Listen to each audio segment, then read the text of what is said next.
আল্লাহ রাব্বুল আলামিন আমাদেরকে দুনিয়াতে পাঠাইছেন। প্রথমে আল্লাহ আমাদেরকে করছেন দুর্বল। কি করছেন? দুর্বল, মানে বাচ্চা অবস্থা আমরা দুর্বল ছিলাম। আল্লাহ পাক বলেন, সেখান থেকে আমি তোমাদেরকে সবল করি, যৌবন দান করি, শক্তিশালী হও। কিন্তু যখন যৌবন শেষ হয়, আবার আমি তোমাদেরকে দুর্বল করি। তাইলে দুর্বল কয়বার? দুইবার। জীবনের প্রথমেও দুর্বল, শেষ জীবনও দুর্বল, মাঝখানে সবল, যেটাকে যৌবন বলে। আর এই সবল অবস্থায় যারা ঈমান আনে, ইবাদত করে, তাদের ব্যাপারে আল্লাহ ঘোষণা দিয়েছেন, আমি আমার আরশে আযমের নিচে তাদেরকে জায়গা করে দেব। আমার কলেজের ভাইয়েরা, যুবকদের ব্যাপারে আল্লাহ পাক ঘটনা বর্ণনা করেছেন। আস্তা একটা সূরা আল্লাহ পাক যুবকদের জন্য নাযিল করলেন, যে সূরার নাম হলো সূরাতুল কাহাফ। এই সূরার ভিতরে মুরব্বিদের আন্দোলনের কথা আল্লাহ বলেন নাই। এই সূরার ভিতরে একদল ইসলামী আন্দোলনের কর্মীদের ঘটনা বর্ণনা করেছেন কে? আল্লাহ পাক বলছেন, আমি ডাইরেক্ট আলোচনায় যেতে চাই। আল্লাহ পাক বলছেন, নাহনু নাকুসু আলাইকা, আমি আপনাকে একদল যুবকের ঘটনা শোনাচ্ছি। নাবাহুম বিল হক, ওই যুবকদের ঘটনা সত্য, হকের পথে যুবকেরা ছিল। ইন্নাহুম ফিতিয়াতুন আমানু বিরাব্বিহিম ওয়াজিদনাহুম হুদা। আল্লাহ পাক বলেন, ওই যুবকগুলো আমার প্রতি ঈমান আনার কারণে আমি তাদেরকে হেদায়েত দিলাম। হেদায়েতের মিটারটা এমন ভাবে বাড়ায় দিলাম, ওই যুবকের দলেরা কখনো বাতিলের সামনে মাথা নত করে নাই। একটা সমাজকে বদলে দেওয়ার জন্য যুবকদের বিকল্প কিচ্ছু নেই। আজকের বাংলাদেশের চিত্র পাল্টাইছে মুরব্বীদের কারণে না যুবকদের কারণে? এটা জোরে কর না। মুরব্বীদের অবদানও আছে, এটা পরে বলবো, কিন্তু অবদানটা বেশি কাদের? যেমন রাসূল সাল্লাল্লাহু আলাইহি ওয়াসাল্লাম বলেছেন, সমাজের বাচ্চাগুলো হলো সমাজের জন্য রহমত, মুরব্বীগুলি হলো বরকত। আর মাঝখানে যারা আছে তারা হয় সমাজকে বদলে দেয়, ভালোর দিকে নিয়ে যায়, অথবা তারা সমাজকে খারাপের দিকে নিয়ে যায়। এবার একটু খেয়াল করেন, আপনি যদি ছোট্ট একটা বাচ্চা, 5 বছরের বাচ্চাকে যদি বলেন চলো ফেনীর রাস্তায় যাব আন্দোলন করার জন্য, বাচ্চা কিন্তু রাজি হবে না। আবার 80 বছরের একজন মুরব্বীকে যদি বলেন চলেন আমরা হরতাল করতে যাই, মুরব্বী কবে এই বয়স আমার আর এখন নাই। কিন্তু যারা যুবক, বেশি লাগবে না, যদি বলেন হুন্ডার তেল পাবি 5 লিটার, কথা বুঝেননি আপনারা? কয় লিটার? এতে রাজি নেই? রাজি।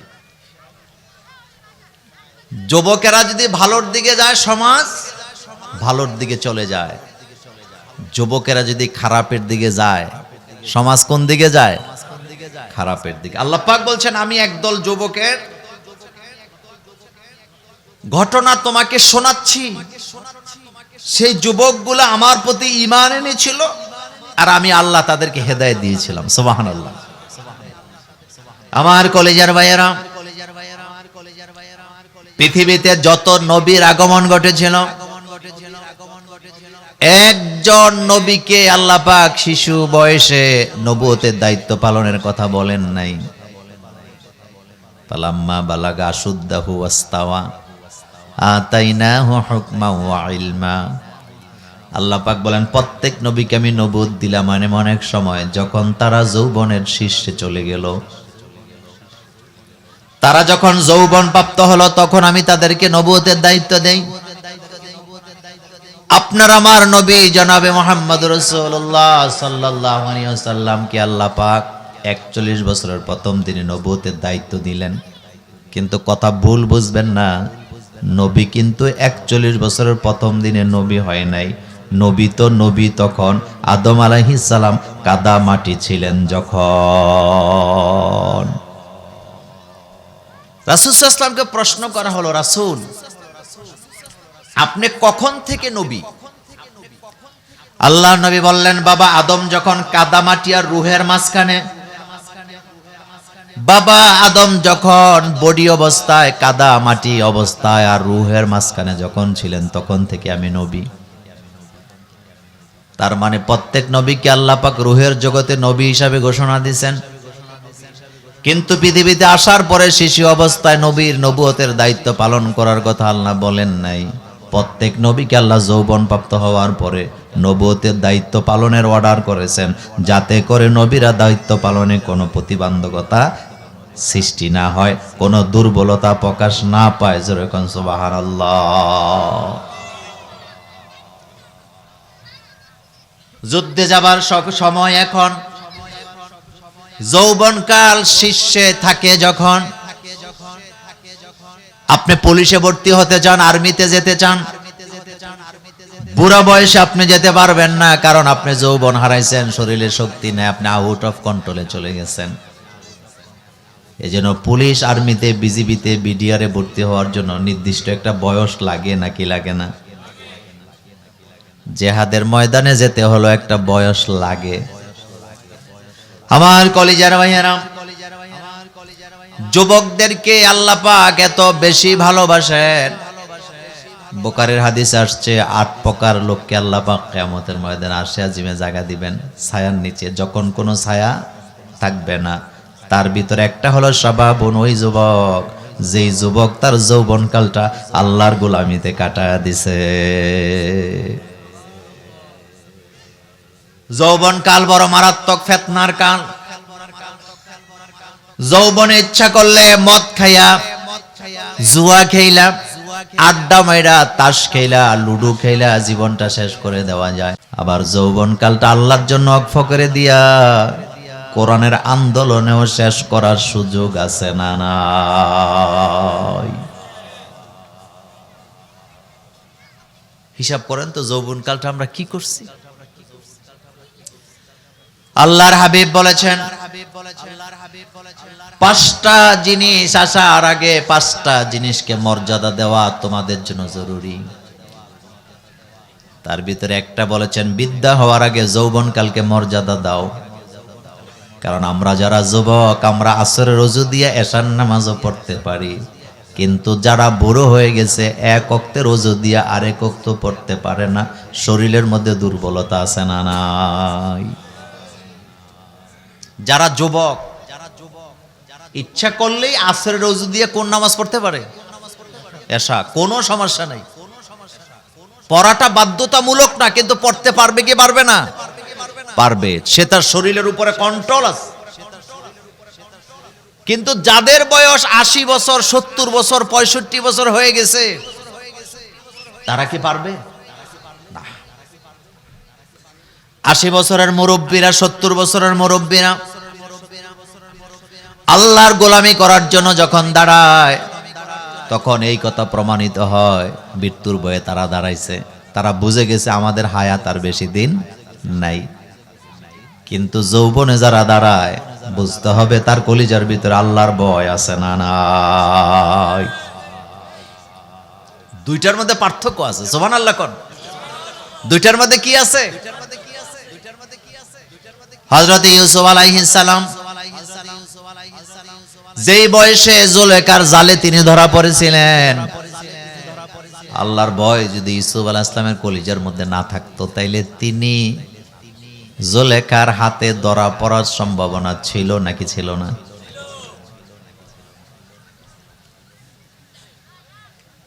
রোমটা কেমন ছিল? যে রোমের ভিতরে জুলেখা ইউসুফ নবীরে আটকাইছিলেন, রোমটা কেমন ছিল? এরকম সাদাসিধা ছিল না। তা কেমন ছিল? রোমের চতুর্পাশের দেয়ালগুলিতে যৌন চিত্র অঙ্কিত ছিল, যেই চিত্র দেখলে একজন যুবকের মাথা ঠান্ডা থাকার কথা না। মনোযোগ আছে না আপনাদের? আমার কিন্তু একটু ঠান্ডা লেগে আছে, আমি এই জন্য আমি কথা একটু জোরে বলি, আপনারা যাতে বুঝেন, আমার কথার মধ্যে সাড়া দেন। রোমের চতুর্পাশে দেয়ালগুলোতে কি আঁকা ছিল? যৌন চিত্র অঙ্কিত ছিল। এবার জুলেখা হযরত ইউসুফ আলাইহিস সালামকে সেখানে নিয়ে যখন কুপ্রস্তাব দিলেন,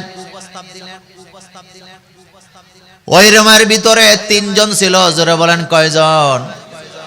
হযরত ইউসুফ আলাইহিস সালাম ছিলেন, জুলেখা ছিলেন, আর দোলনার একটা বাচ্চা ছিল। হযরত ইউসুফ আলাইহিস সালাম তো যুবক মানুষ, যুবক নবী, তিনি যদি চাইতেন জুলেখার কুপ্রস্তাবে তো রাজি হতে পারতেন, কিন্তু তার কলিজা ভরা কার ভয়।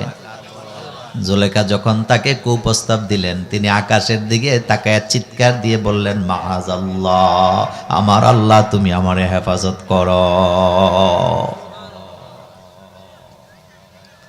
আমার কলেজার ভাইয়েরা, তাফসিরে ইবনে কাসির, তাফসিরে তাবারি পনেতারা বলেন,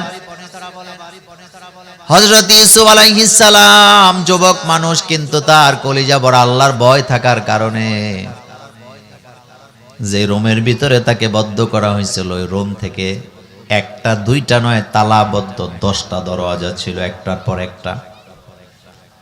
কিন্তু তার ঈমান এত মজবুত ছিল, আল্লাহর ভয়টা এত নিকট ছিল, তিনি জানেন 10টা তালাবদ্ধ দরজা সামনের দিকে আছে, কিন্তু এটা থাকার পরও আল্লাহকে ভয় করে, আল্লাহর প্রতি ভরসা করে। তিনি যখন তালাবদ্ধ দরজার দিকে জোর করে দৌড় দিলেন, জুলেখা পেছন থেকে জামা টেনে ধরলেন, এমন জোরে ধরলেন জামার পেছনের অংশটা ছিঁড়ে জুলেখার হাতে চলে গেছে। আর হযরত ইউসুফ যুবক মানুষ, এত শক্তিশালী, টান দিয়ে নিজের জামা ছিঁড়ে জুলেখার হাতে এক অংশ দিয়া ডাইরেক্ট দরজার দিকে দৌড়াচ্ছেন কার ভয়ে? বুড়া মানুষ হইলে কি জামা ছিঁড়া বাইরে আসতে পারতো? কিন্তু গায়ে কত শক্তি, তিনি এত জোরে টান দিলেন, জামার একটা অংশ কার হাতে? জুলেখার হাতে। কথা কয় না, কার হাতে? তিনি দৌড়াচ্ছেন। আল্লাহ পাক বলেন, ইয়াত্তাকিল্লাহা মাখরাজা, আমার ইউসুফ যখন আমাকে ভয় করে তালাবদ্ধ দরজার দিকে দৌড় দিলেন, আমি আল্লাহ আমার ইউসুফের জন্য 10টা দরজা উন্মুক্ত করে দিলাম।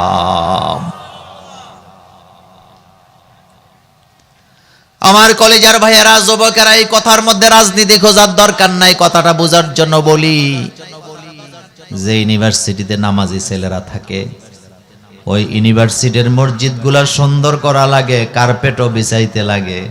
আর যে ইউনিভার্সিটির ছেলেরা আড্ডাখানায় মগ্ন থাকে, সেইখানে মসজিদের যত্ন হয় না। 20 বছর যাবৎ ঢাকা ইউনিভার্সিটির মসজিদের ভিতরে একটা কার্পেটও বিছানো লাগে নাই, কারণ সেখানে কেউ নামাজ পড়তে ভিড় জমায় নাই ভয়েতে। যেই মাত্র সাদেক কায়েমদের মতো যুবকেরা সেখানে দায়িত্ব পাইছে, এখন মসজিদ বড় করা লাগে, কার্পেটও বিছানো লাগে, এখন মসজিদের সংস্কার করা লাগে কি লাগে না? যেই গ্রামের যুবকেরা নামাজি, সেই গ্রামের বারান্দায় যুবকেরা দাঁড়ায় থাকে নামাজ পড়ার জন্য। আর যেই গ্রামে নামাজি নাই, যুবক আছে, ওই গ্রামের মোড়ে মোড়ে ক্যারাম বোর্ড সাজাইয়া জুয়া খেলে, এমন সমাজও আছে না নাই?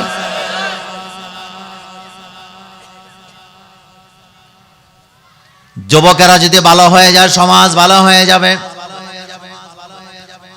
এই জন্য যুবকদের ব্যাপারে আল্লাহ পাক স্পেশালি বলেছেন, যৌবনের ইবাদত আমার কাছে সবচেয়ে প্রিয়। হাদিসে কুদসিতে আছে, কোন যুবক যখন নামাজে দাঁড়ায়, আল্লাহকে সেজদা দেয়, আল্লাহ তখন ফেরেশতাদেরকে দেখায় দেখায় বলে, দেখ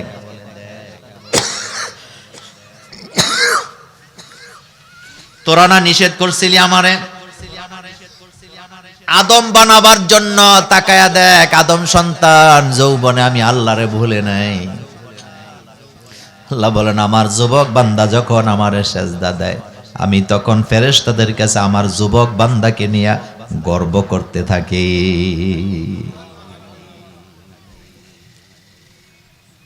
আপনাদের গ্রামে যদি যুবকেরা নামাজি বেশি হয়, দুইটা জিনিস পাবেন।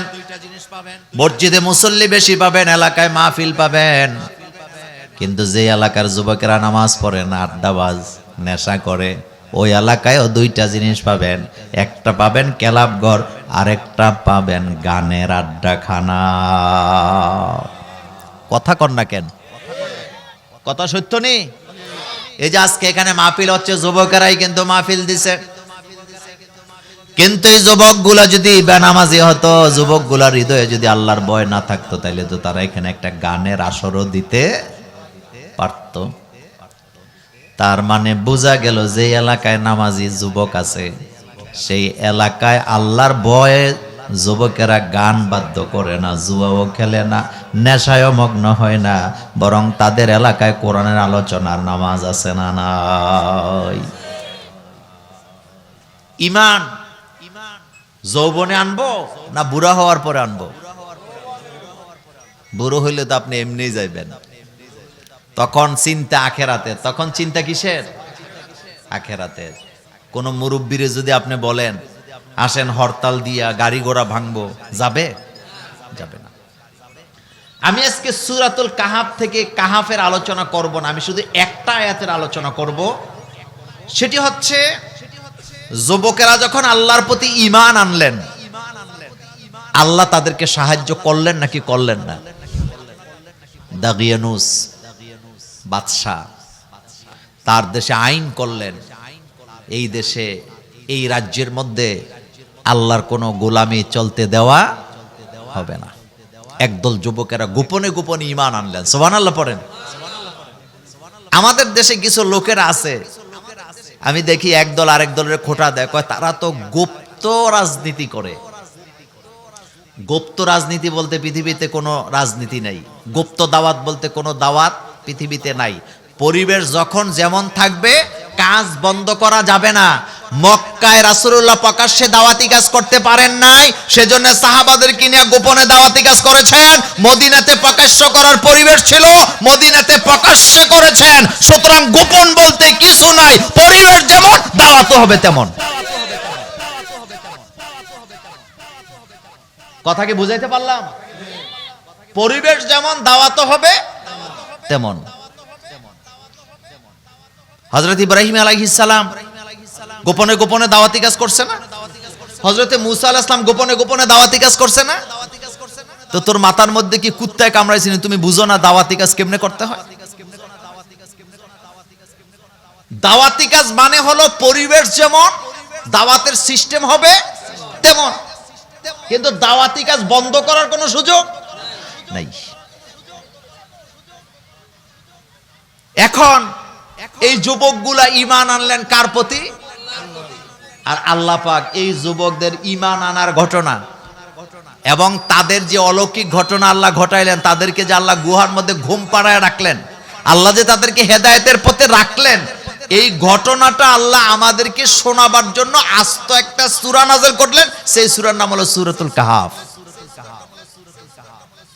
তাহলে বোঝা গেল যুবকদেরকে ভালোবাসেন কে? আল্লাহ পাক। এই পয়েন্টটা আমি এভাবে শেষ করতে চাই। 2 নম্বর কথা, যুবকদের সমাজের জন্য কিছু দায়িত্ব আছে। বলেন কি আছে? উখরিজাত লিন্নাস তা'মুরুনা বিল মারুফ ওয়া তানহাউনা আনিল মুনকার। আল্লাহর নবী যৌবনে, আল্লাহর নবীর বয়স যখন 17 বছর, আল্লাহর নবী একটা সংগঠনের সদস্য হিসাবে যোগদান করেছিলেন। সংগঠনের নাম ছিল হিলফুল ফুজুল। কি নাম? যুবকদের সংগঠন। ওই হিলফুল ফুজুলের সদস্য হিসাবে রাসূল কাজ করলেন 23 বছর। কয় বছর? কিন্তু এই সংগঠন কোরআন দিয়ে কাজ করে নাই। মনোযোগ আছে না আপনাদের? কাজ করছে সমাজের ভালোর জন্য, কিন্তু কি দিয়া করে নাই? কোরআন দিয়ে করে নাই। যার কারণে এই সংগঠন সুফল ঘরে তুলতে পারে নাই, কিন্তু কাজ করছে টানা 23 বছর। সুবহানাল্লাহ। 17 বছর থেকে নিয়ে 41 বছরের প্রথম দিন, তার মানে 23 বছর। কয় বছর? কিন্তু সুফল পায় নাই। 41 বছরের প্রথম দিন থেকে কোরআন নাজেল হওয়ার পরে এবার কোরআন দিয়ে দাওয়াতি কাজ শুরু করলেন। 63 বছর পর্যন্ত কোরআনের দাওয়াতি কাজ করলেন, কোরআন দিয়ে করলেন। মজার ব্যাপার হলো কোরআন দিয়ে দাওয়াতি কাজ করার পরে 13 বছরের মাথায় রাসূলুল্লাহ সাল্লাল্লাহু আলাইহি ওয়াসাল্লাম বিজয় লাভ করলেন। সুবহানাল্লাহ, বাইজিয়া কইন আর কি। তার মানে বোঝা গেল